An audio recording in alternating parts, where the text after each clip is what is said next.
We come to 1 Corinthians chapter 10. We're in the first 13 verses this morning. If you remember with me, Paul has been giving an exhortation to the church of Corinth. He's encouraging them not to be caught up in something that would distract them from running the race that they were supposed to be in. And it's an interesting passage at the end of chapter 9, because he says, look, do you not know that those who run in a race all run, but only one receives the prize? And then he says, run in such a way that you may obtain it. So his exhortation is, look, don't let anything, be an obstacle from you finishing what you're supposed to finish.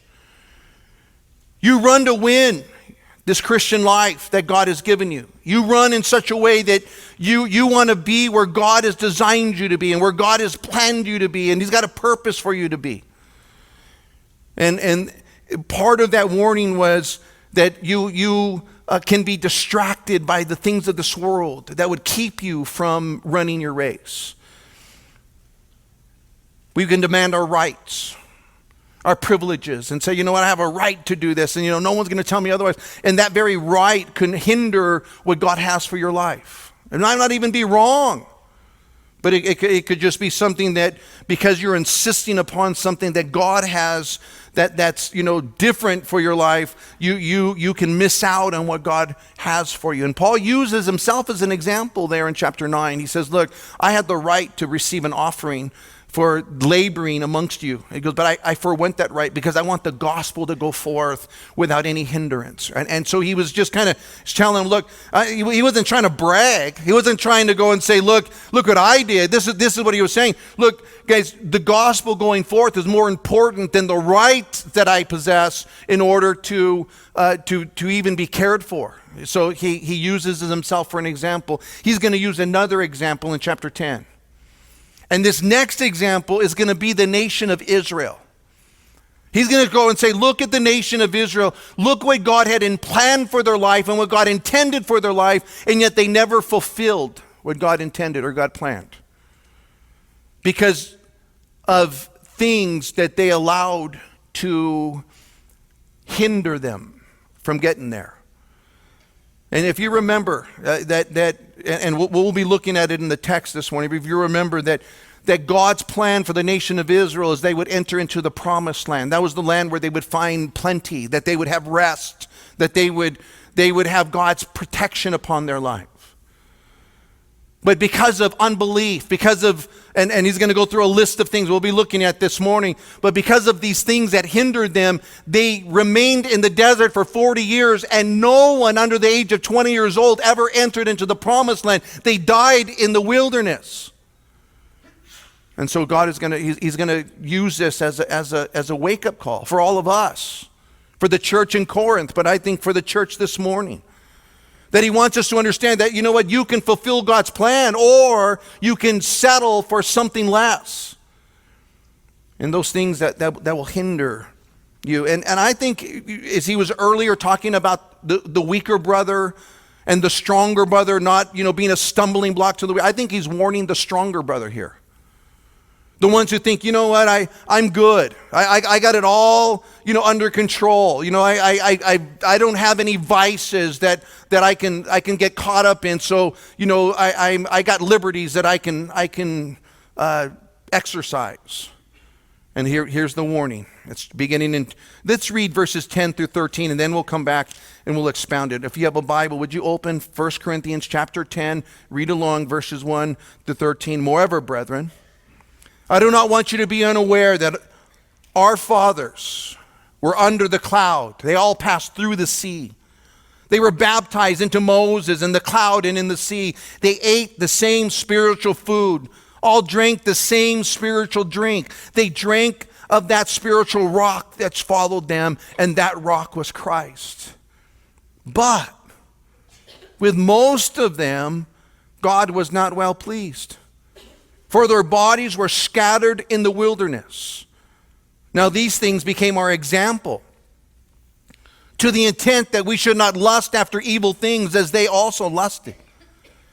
And do not become idolaters as were some of them. As it is written, the people sat down to eat and to drink, and they rose up to play. Nor let us commit sexual immorality as some of them did, and in one day 23,000 fell. Nor let us tempt Christ as some of them also tempted, and were destroyed by serpents. Nor complain as some of them also complained. They were destroyed by the destroyer. Look at verse 11. Now all these things happened to them as examples. They were written for our admonition, upon whom the ends of the age have come. Therefore, let him who thinks he stands take heed, lest he falls. For no temptation has overtaken you except which is common to man. But God is faithful, who will not allow you to be tempted beyond what you are able, but with the temptation will also make the way of escape, that you may be able to bear it. What an interesting section of Scripture. You see, Paul is warning the children of Israel that just because they experienced the benefits that God had given them, it didn't mean that they weren't to be running this race. Just because they had all of the things that God had accomplished on their behalf didn't mean that they were now rest on their laurels. They couldn't just kick back. No, they were to continue to run. They were to continue to stay the course. And he takes the nation of Israel and he says, look, they experienced God's blessing as well. Now think about the nation of Israel and what God had done on their behalf. And he goes through a little list of things that God had done on their behalf. They were in Egypt. They had been in slavery and in bondage. They were under heavy taskmasters that were having them build for Pharaoh, the whole kingdom, and then even beyond Egypt. I mean, he used them in a very, very brutal way, very, very, very harsh way. And they begin to cry out, God, deliver us from Egypt. God, take us out of this slavery. And God raises up a man by the name of Moses. And Moses comes in and he tells Pharaoh, let my people go. And you know the story. Charlton Heston, the whole thing, right? You've watched it. And what's incredible, he says, look, all of them experienced this. They were under the cloud.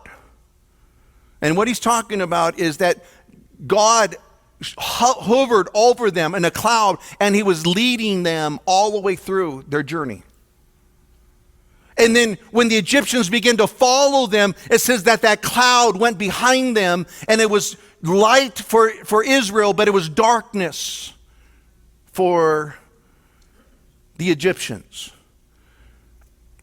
And he says, look, can you imagine, seeing a miracle of that magnitude in your lifetime?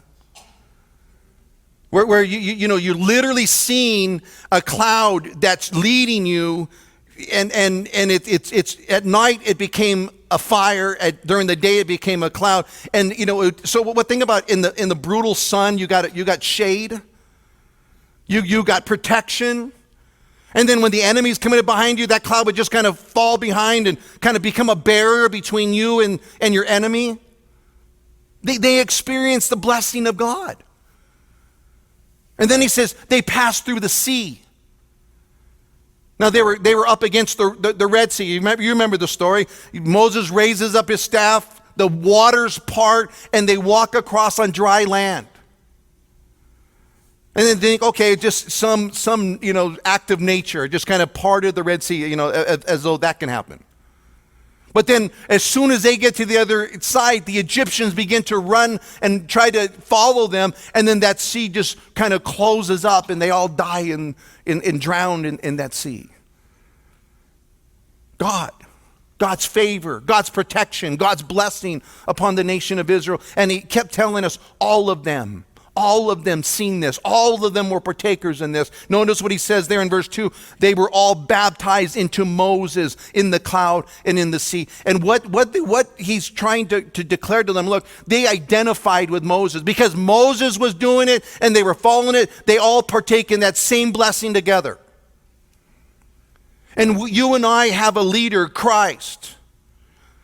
And all the benefits that he accomplished, you and I are beneficiaries of. Just like the children of Israel benefited from Moses' leading them, and Moses' faith, and Moses' crying out to the Lord and parting the sea. They all benefited. All of them did. And so you and I as Christians, we all benefit from what Jesus did on the cross. He's our righteousness. He's our defense. He's our protector. And so you benefit from what Christ has done. Just like the children of Israel benefited from Moses' leadership, you and I benefit from Christ's leadership. And this is the parallel that he's trying to bring to the church of Corinth, and I believe even this morning to us, is that everything that they experienced, they did it, and they seen it, and they were partakers of it, and they were blessed by it. Now, well, look what it says in verse 3. They all ate the same spiritual food. He's talking about the manna. Every morning, could you imagine, experiencing that? You're just following the cloud. You're just saying, God, whatever you want in my life. And he was feeding them their food every day, and they would go and gather up enough for one day in order to eat. If they gathered up any more, it turned into worms. It stank, the scripture says. And so what's God teaching them? Reliance upon him. That every day God was going to feed you. Every day God was going to sustain you. And then on Fridays, because on the Sabbath, at sundown on Friday, they couldn't gather on Saturday because it was the Sabbath day. And so on Fridays, they were allowed to gather enough for 2 days, and it wouldn't rot and it wouldn't stink for Saturday, so that they had enough meal in order to eat for 2 days. Guys, they experienced God's blessing. It's an interesting passage. I'm going to ask you to turn really quickly to John chapter 6. If you have your Bible, look at John chapter 6. What a great parallel here. Let's watch this. John chapter 6, verse 48. Jesus is talking in John chapter 6, verse 48, and he says, I am the bread of life. Your fathers ate the manna in the wilderness and are dead. This is the bread which comes down from heaven, that one may eat of it and not die. I am the living bread which came down from heaven. If anyone eats of this bread, he will live forever. And the bread that I shall give is my flesh, which I shall give for the life of the world. Guys, he's saying, look, manna was just a temporary substance. He says, you and I have what? An eternal substance. It's Christ. When you partake of him, you live forever. You see, so and I think what he's trying to compare is Moses was their leader, and they were baptized. They were benefiting from Moses' leadership. But you and I, we have something far greater than Moses. You and I possess a leader that supersedes Moses. It's not even comparable to what you and I have benefited because of what Christ has done and because of the benefits that come from following him and knowing him. He would say there in verse 4, what a great passage verse 4 is, and they all drank the same spiritual drink, for they drank of that spiritual rock that followed them, and that rock was Christ. Did you pick that up? And what the apostle just did, he says, look, this whole time that they were in the desert, it was Jesus that was supplying their needs, their thirst. He was the rock that was coming forth, that all of the water was. That's why when Moses went to strike the rock, that's why he didn't go into the promised land, because he misrepresented Christ. He struck it twice, and he was supposed to be only struck in once, because Jesus was only struck once. At his trial, he was only struck at that one occasion. He wasn't continually struck or struck twice, and it was a misrepresentation. So Moses never goes into the promised land because he misrepresented God. And so he gives this whole picture that Jesus was the rock. He was the one who was supplying their spiritual need. He is the one who was able to sustain them. He was the one in the wilderness with them.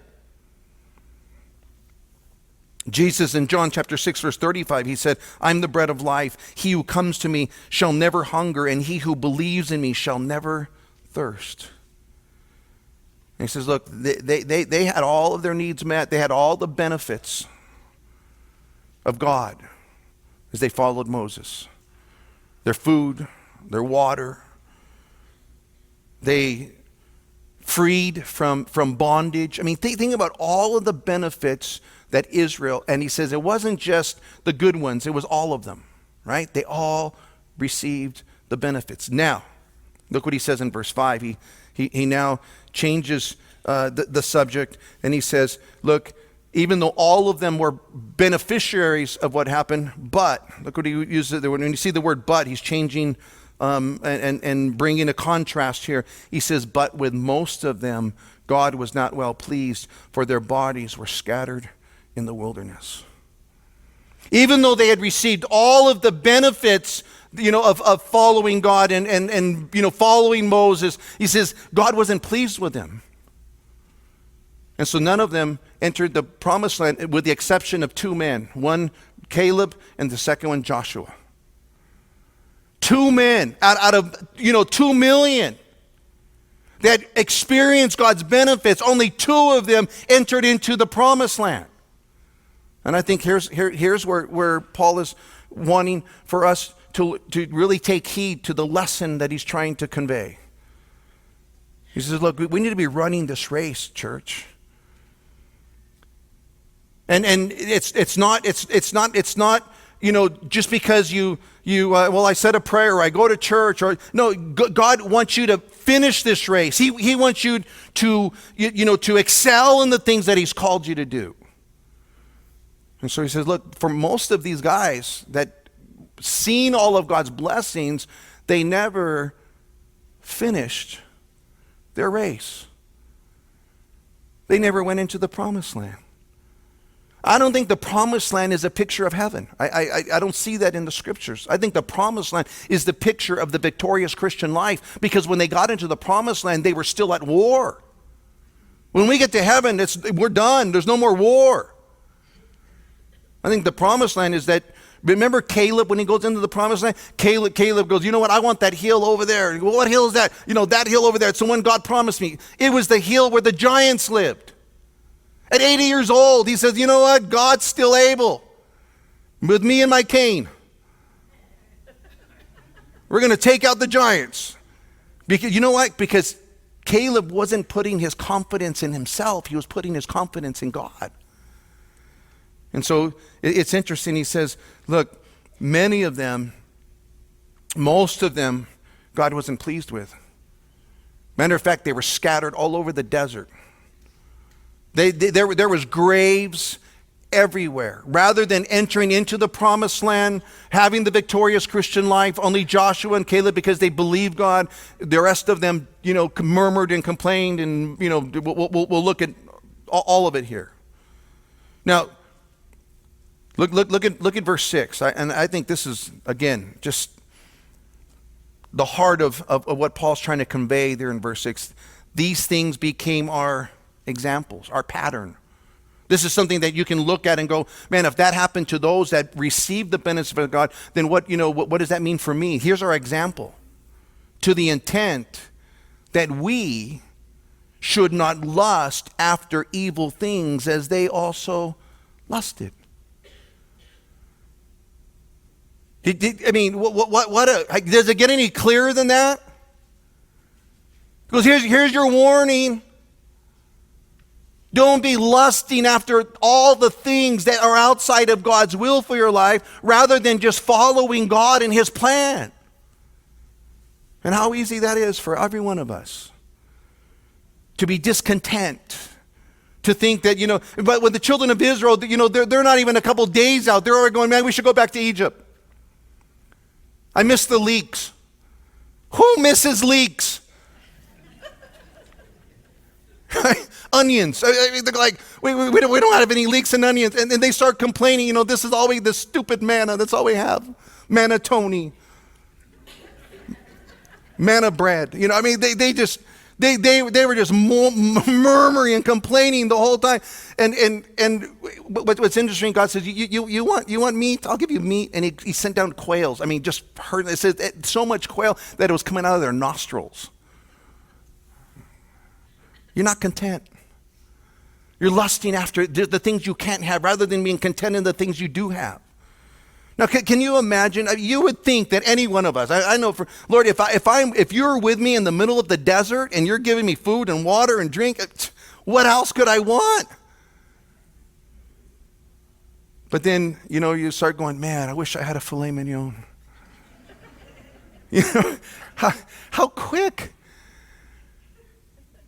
we are to be discontent. And he goes, they were lusting after evil things. And it was to be a warning. It was to be a warning so that you and I would realize, hey, I'm acting just like them. And that's what he's warning the church of Corinth. Look at Israel. This is how God operates. That's what I love about the Old Testament, guys. If you're thinking, well, I never read the Old Testament because it doesn't apply to me, it applies to you more than you know.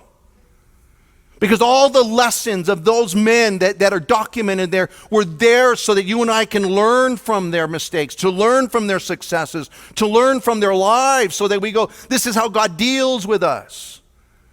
The Old Testament, I just love the Old Testament. I think there's so much to draw out of the Old Testament because you get to understand the character of God, the nature of God. You begin to understand, the doings of God, the plans of God. You get to see God's heart played out in the lives of his servants and those that were, opposed him. I mean, you get to see it all. And so he says, look, all these things, they were written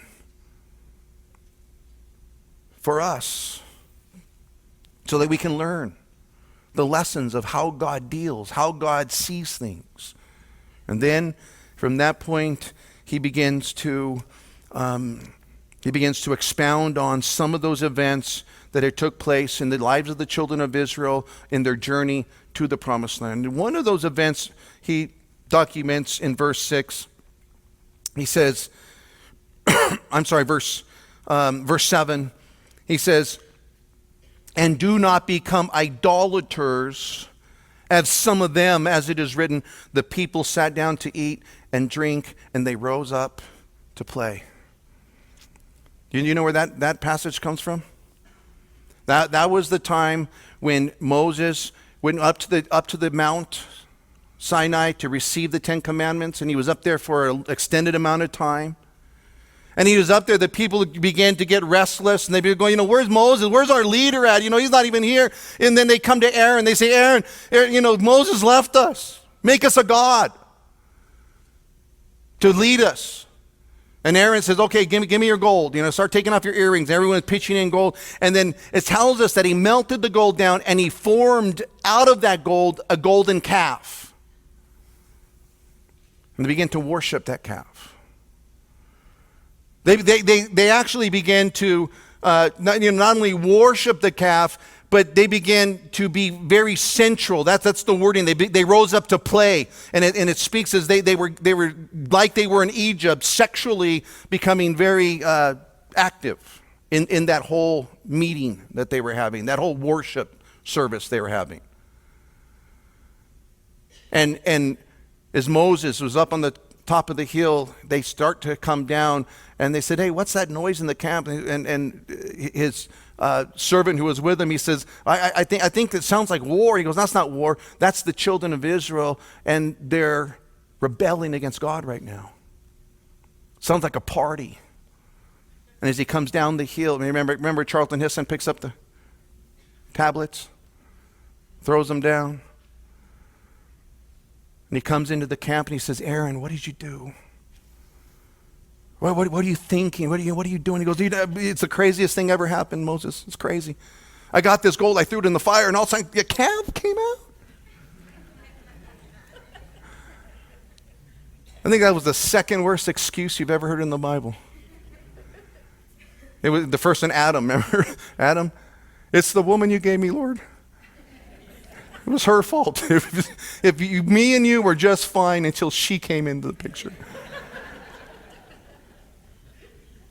I just threw the gold in and this calf, and these people are crazy. They just started worshiping, and all of a sudden, it got sexual. I mean, and he goes, look, don't you realize that because of this event, 23,000 people died in one day?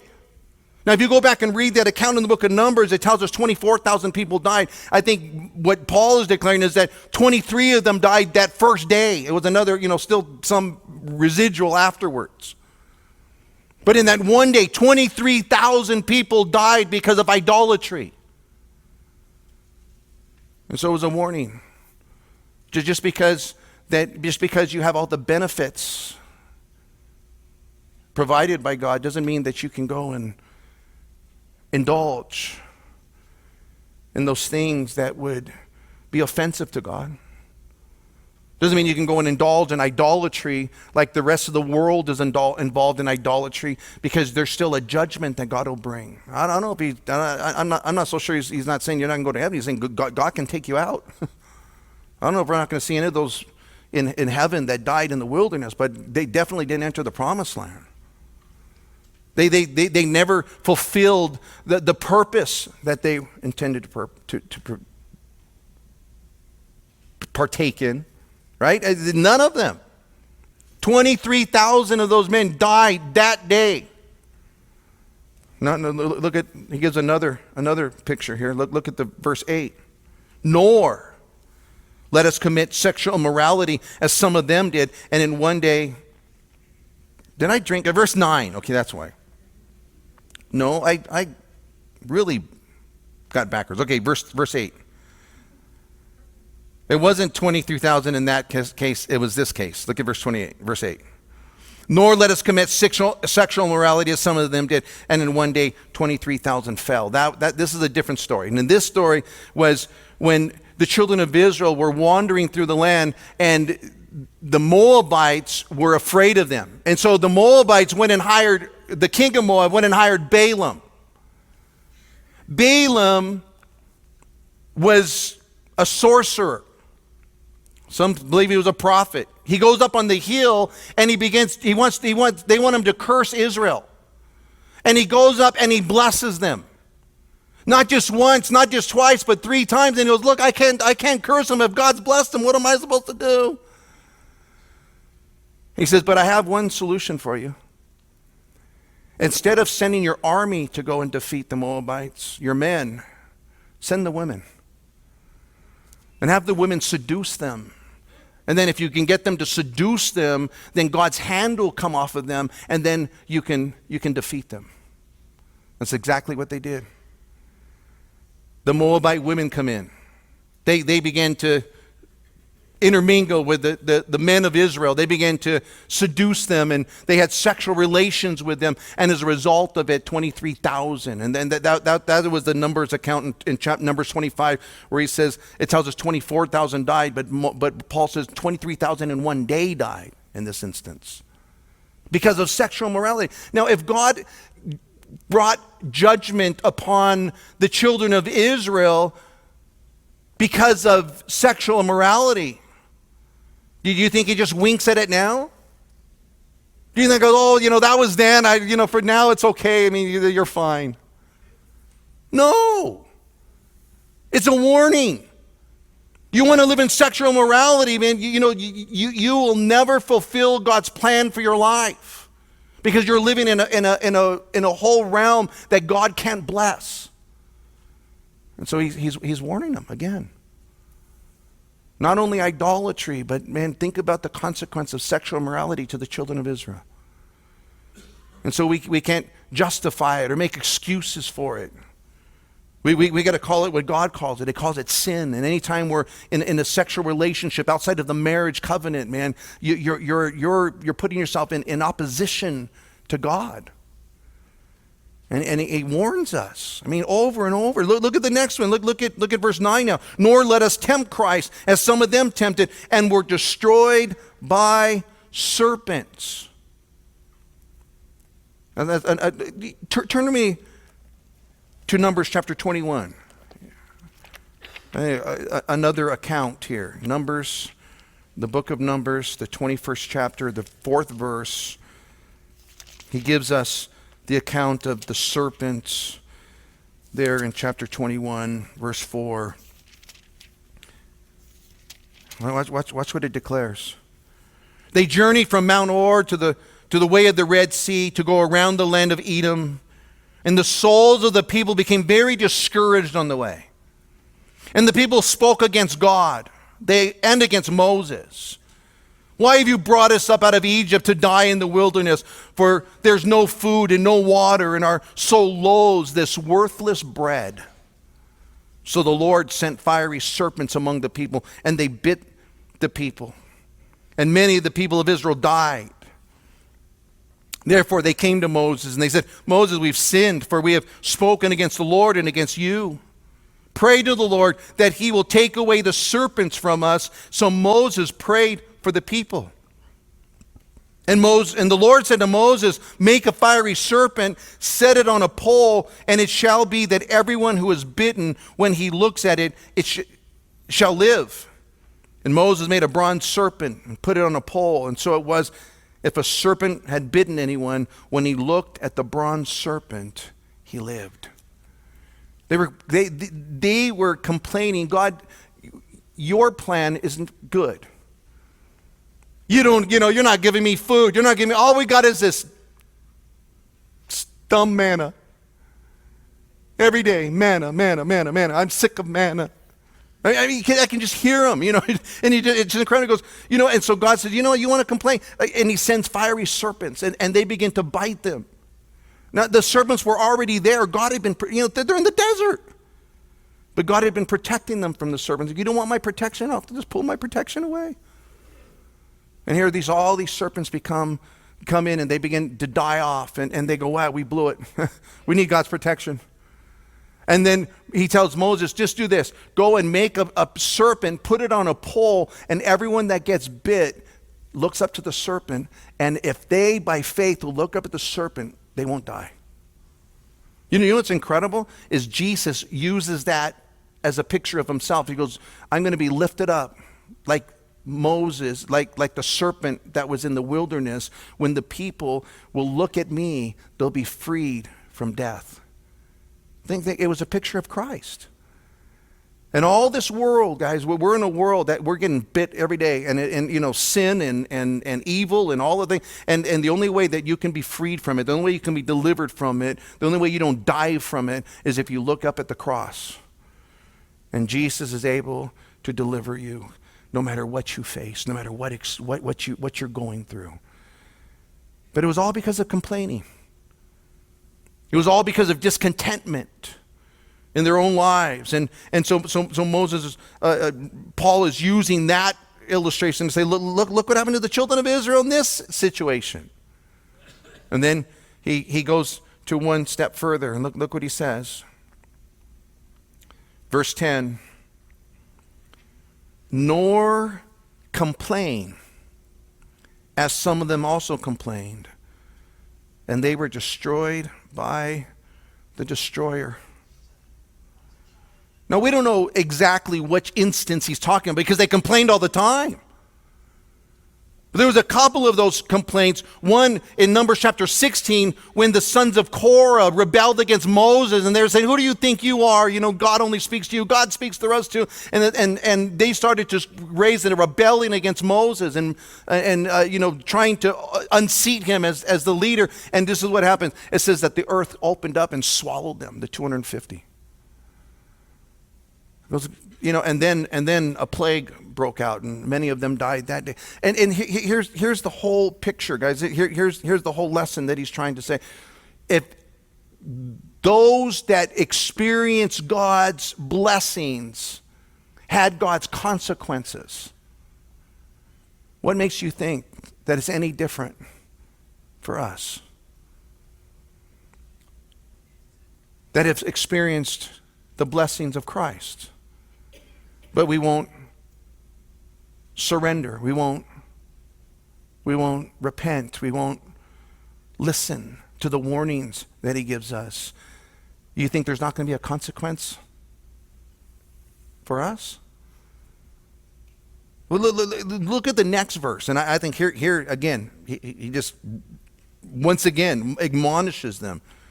All these things happened to them as examples, and they were written for our admonition, upon whom the ends of the age have come. He says all of these things happened to them as an example. And an example, the word literally means a sketch or a pattern for imitation. He goes, look, you have a picture right before you. We have a sketch of how God deals with those that are in sexual morality, those that are in idolatry, those that are tempting Christ, and those that are complaining against him. You know, I mean, you have a picture for you already. And he says, and they were written for our admonition. That word admonition is an interesting word because it's cautionary advice about something, especially danger or other unpleasantries. You've been admonished. You've been warned. If you want to live this life in rebellion to God, understand something. You're not going to finish the race. You're going to be impeded. You're not going to do what God has intended for your life. You're not going to bring glory to him through your life. He is not saying, hey, those of you that want to run this race with me, let's go run it. He's saying, guys, let's run this race together. Because the alternative is that you're going to be impeded and you're going to be hindered, and then you're going to think you're okay, but you're not. And I think that's the next verse. Or actually, let me go back to the end of verse 11. He says, upon whom the end of the ages have come. That struck me. Because he's saying, look, all of this stuff documented, all the stuff written down, Moses, and you can go and look in the life of David, the life of Joseph. You can go and look at all the patriarch Abraham, and all this stuff were written for our help. Upon whom the ends of the ages have come.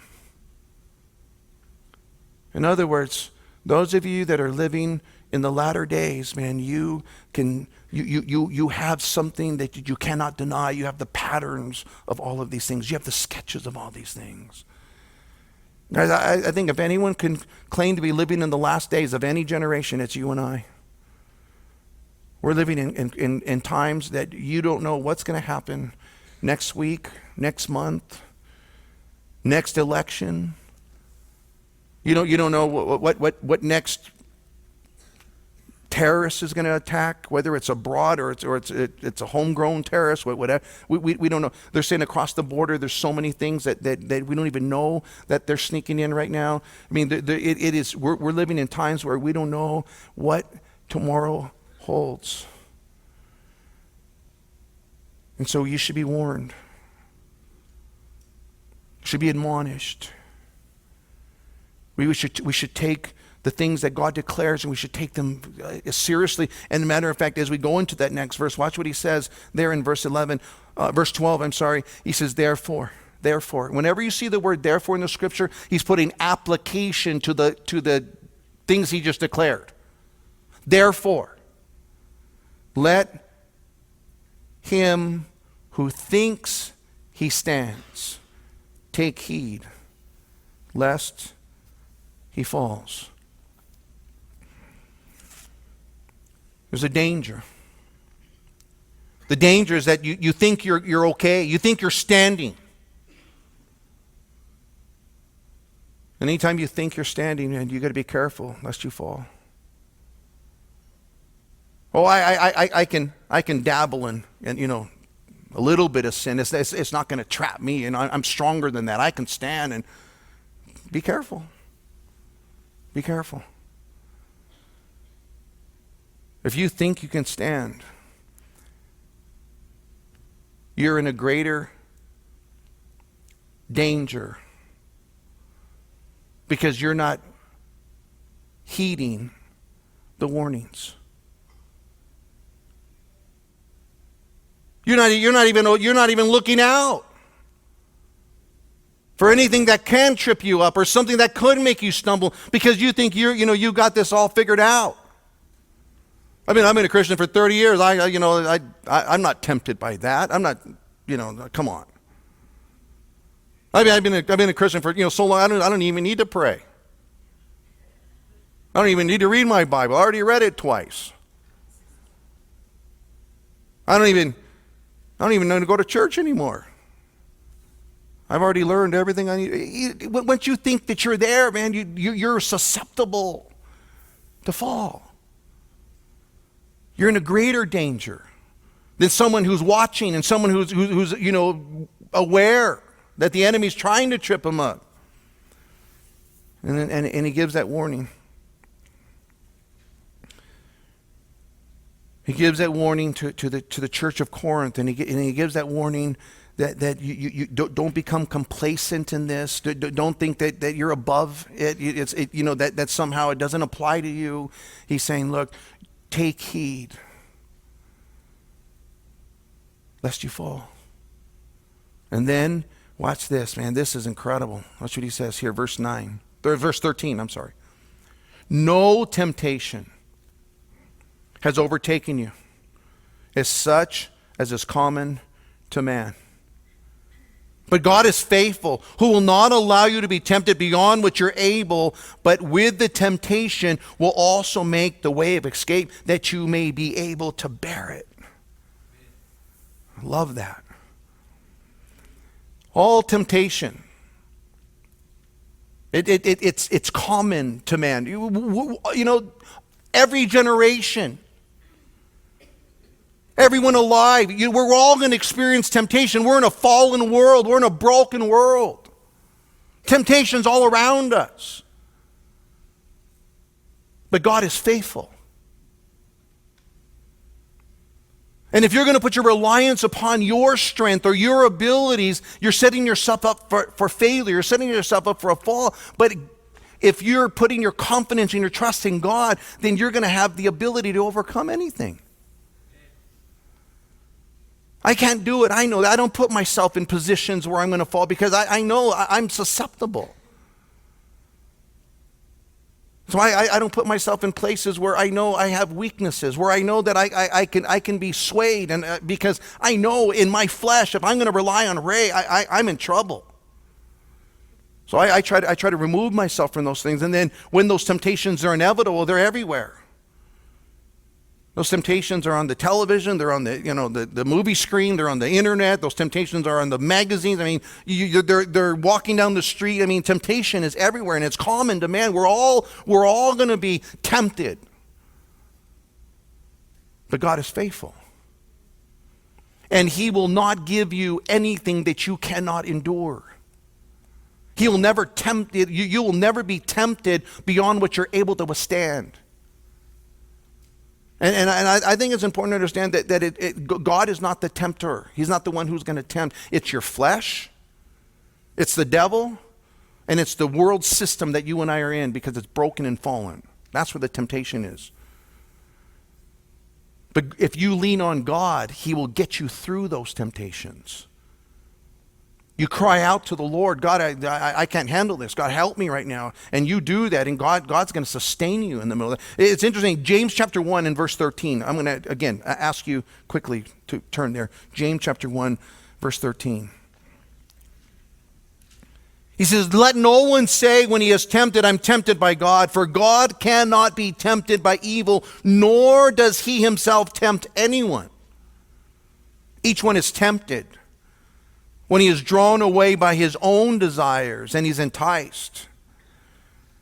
Then when desire is conceived, it gives birth to sin. And sin, when it's full grown, brings forth death. Do not be deceived, my beloved brethren. He says that all of this is you being tempted. It's the thought, it's the desire. And when that desire now is being acted upon, that's called sin. Desire isn't sin. You can be tempted and not sin. But the moment you give in to that temptation, that's called sin. And you let sin continue there without aborting it. He says what's going to happen is it's going to produce something. It's going to produce death. And so you have this whole picture that the apostle gives in this passage. He says, look, there's no temptation that can overtake you, except the temptations that are common to all mankind. God's faithful, and he will not allow you to be tempted beyond what you're able to handle. Because every time the temptation comes, he'll make a way of escape for you. One of my favorite pictures is Joseph in this whole analogy. Joseph, remember Joseph? Brothers hated him, sold him to be a slave. He goes into Egypt. He's there in Egypt, and he gets a job with Potiphar. He's bought by Potiphar. He's a slave of Potiphar, and he just excelled. Everything he did was successful. Everything he touched was prosperous, and so he begins to make Joseph this first in command over his household, and everything Joseph did was just was stellar, good. And what we find out about Joseph, he was a good-looking guy. He was buff, kind of magazine quality, GQ guy. He just kind of there, and Potiphar's wife had her eyes on him. She was enticing him. Potiphar, a rich man, and just imagine that his wife was very, a very beautiful woman to behold, and every day she was like, "Hey, Joe, what's going on, baby?" And day after day after day, she would entice him until Joseph would always ignore her, and he would always put it off until one day she set it up. She had all of the servants leave the room. She asked Joseph to go into her room. She closes the door, and she jumps on Joseph. She says, "Lie with me, lie with me." Temptation. And Joseph resisted her. And this is what's crazy. It tells us that Joseph says, "I can't sin against my master, and I cannot sin against God." And he runs out of the room. She grabs him. She goes to try to bring him back in the room, and his robe comes off. Now, your robe was your only covering. So Joseph, just imagine Joseph runs out of the room, into the street, and he has nothing. He's streaking. Just out there. And he gets accused of trying to rape her. Goes to jail. And while he's in jail, man, God has this perfect plan for Joseph where God begins to, allow him to raise up into the jail, and then he becomes the one who interprets dreams, and then he's able to stand before Pharaoh and interpret Pharaoh's dream. He becomes second in command of all of Israel. Because he wasn't going to give in to the temptation, and because of it, God was going to honor it, and God was making him the man that he needed to be. And it's through temptation that God begins to test us so that we know where our weaknesses are, so we know where our frailties are, and we begin to understand that this temptation is showing me that I'm weak here, and I have to rely upon God. And I think there's the key for this whole passage, guys. Is that if you're going to rely upon yourself, man, you will not endure the temptations that you'll face in life. Whether it's idolatry, putting something before God, whether it's sexual morality, murmuring and complaining, discontent. If you're going to rely on yourself, you'll never be satisfied. You always falter. You always fail. But if you're going to rely upon the Lord, He'll give you the strength to endure. And I like what it says at the very last part of that, you may be able to bear it. Now that's an interesting passage. It's an interesting thought. You're going to have the ability to come underneath it and hold it up so that it doesn't crush you. That's the idea of bearing something. And you'll be able to be supported and strengthened in the plan that God has for your life if you're willing to cry out to Him and trust Him. And anytime we're complaining, you go, wait, complaining? I mean, that's on the same list of sexual morality and idolatry. Are you kidding me? No, complaining is what you're declaring is that God, what you're doing doesn't matter. What you're doing, isn't good. I want my will above your will. That's just as vile as sexual immorality. And so as you and I are tempted with those things, we got to come back and say, wait a second, man. Am I going to trust the Lord? Am I going to trust the Lord with my whole life, my whole direction? Am I really going to trust the Lord? Or am I going to trust me? And if you're going to trust you, man, good luck. Good luck. If you're going to trust the Lord, let me tell you, you got victory. And you will enter in to the promised land. You'll run your race, and you'll finish it, and you'll get the prize when it's all said and done.